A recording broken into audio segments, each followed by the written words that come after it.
My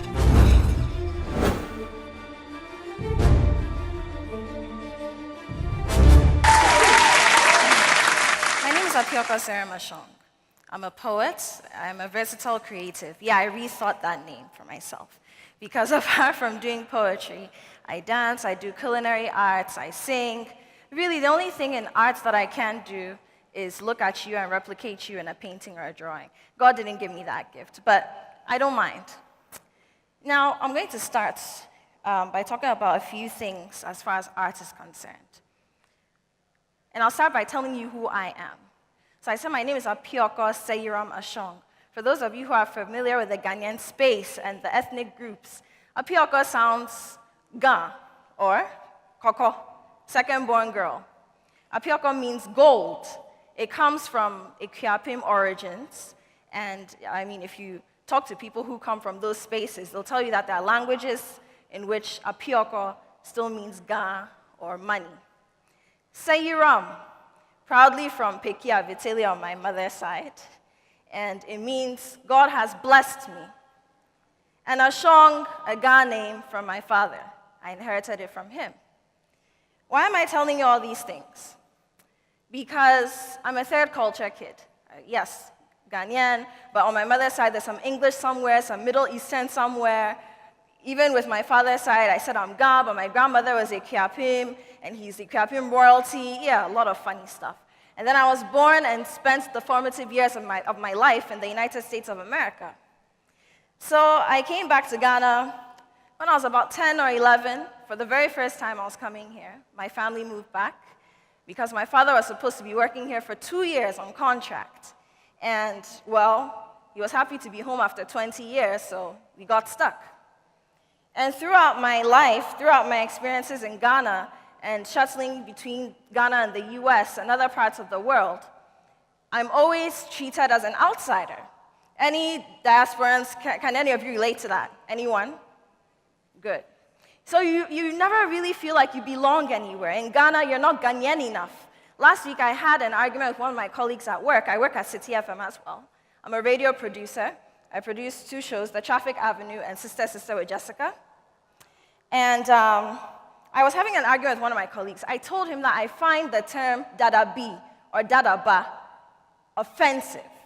And he said, how can you find that word offensive, or that phrase offensive? Because it means you're coming from a place of privilege. You should be proud to be coming from a place of privilege. And I said, when you use the term dadabi on me, it's almost as though you're belittling my experience as a Ghanaian, and I do not appreciate it. It's just like me coming to you and saying, look at you, this bushman. You're eating kenke again, eh? Just like how you come to me and say, oh, you're so bourgeois, you're eating pasta again. And then when I'm eating kenke and banku, nobody says anything about it. So I told him I find it offensive. Now, when I went to Tam International School in Ghana for high school. So I did the IGCSE program, I did the International Baccalaureate, and then I got a full scholarship to Lafayette College in Pennsylvania in the States. In fact, it was so full of scholarship that it was over what I needed for my tuition. So I was being paid to go to school. Yes. Now I went there. I started out as a double major in economics and pre-law, because law was my thing. Just like me, I wanted to be a lawyer. But then I came to do a study abroad at the University of Ghana, my second year. And when I came, mind you, my pre-law program was very heavy with literature. And I was always good at literature, don't get me wrong. Math, great. Science, amazing. I was pretty much the itch, let me just say. But I didn't see myself as an artist or having a career that had anything to do with art or with writing. So I came to do a study abroad at the University of Ghana.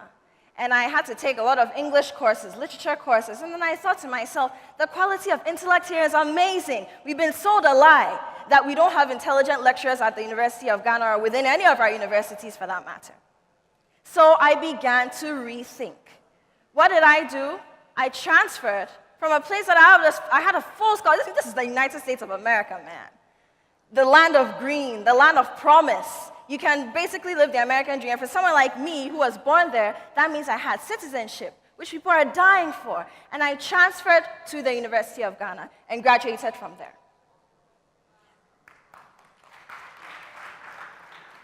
Why did I do that? I did that because I realized that people calling me Dadaba had an effect on me. I had never really had a truly quintessential Ghanaian experience, even throughout my school, because within Ghana, I was going to international schools. But I made up my mind that I wanted to be a contributor, an innovator, an influencer within Ghana.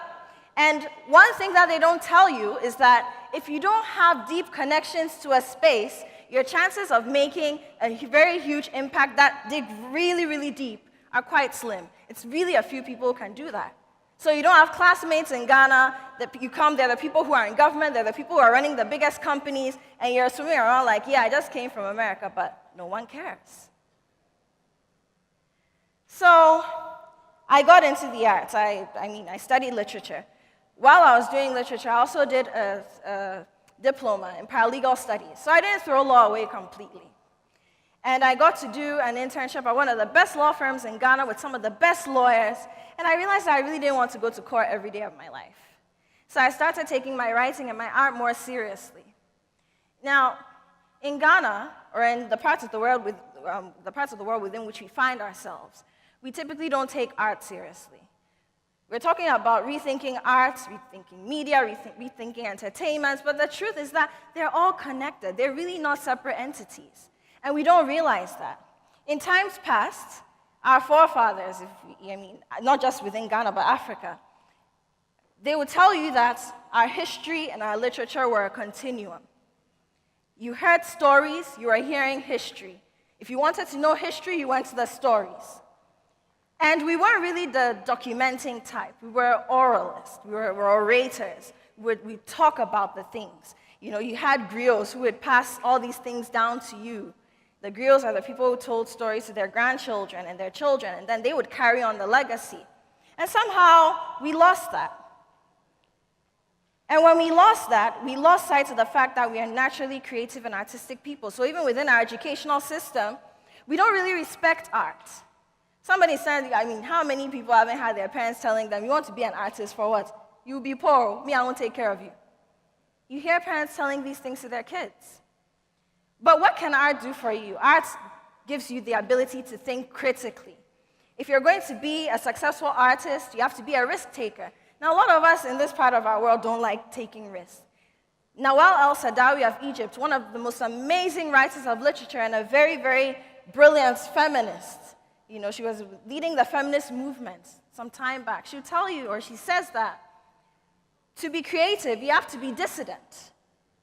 And to be a dissident, you have to be creative. So creativity and risk, you cannot separate them. And early on, KSM said something. He said that he learned at some point in his life that if he was going to be good at what he did, he had to follow the rules even within creativity. And that's the thing. When you're taking risk, you don't just take risk blindly. How many of us are businessmen and women? Anyone? Don't you measure your risk. You're not going to take a risk that's going to kill your business. No.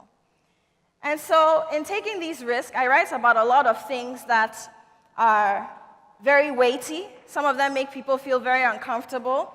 But nonetheless, they tell the ugly side of our story, because artists, we have a responsibility to tell the truth, whether that truth is ugly or beautiful. Now, in some of the things that I do, including media, including radio, I come across a lot of people. And one of these people, a lady, she sent me a Facebook message sometime last year. She says, you know what? I know you produce a relationship show. I'm 39 years old. I have a 5-year-old daughter. I'm married. I'm a lawyer. So I'm pretty successful. But guess what? I can't have another child. And it's not that I don't want to have another child, but I just can't conceive. And so my husband rapes me. And she said, I can't talk about this in Ghana because this is me, even within the legal space. People look at me like I'm mad. And so I told her that I would try to do something. So there's a poem that I wrote, The Honey Pot, and it sort of puts marital rape into context. A lot of people think of marital rape as, oh, okay, the woman is being difficult. She doesn't want to have sex with her husband. It's not always like that. People have really deep-seated issues that they're dealing with. So, I'm going to go into the poem. Marriage is supposed to be a beautiful thing. But sometimes it's tainted. It's tainted in different ways. Some people marry for money, for fame, as opposed to the love and the companionship. And so a lot of people think that marriage is a lie. Now, I met this lady. Her name is Amina. And she told me that she continues singing songs like this.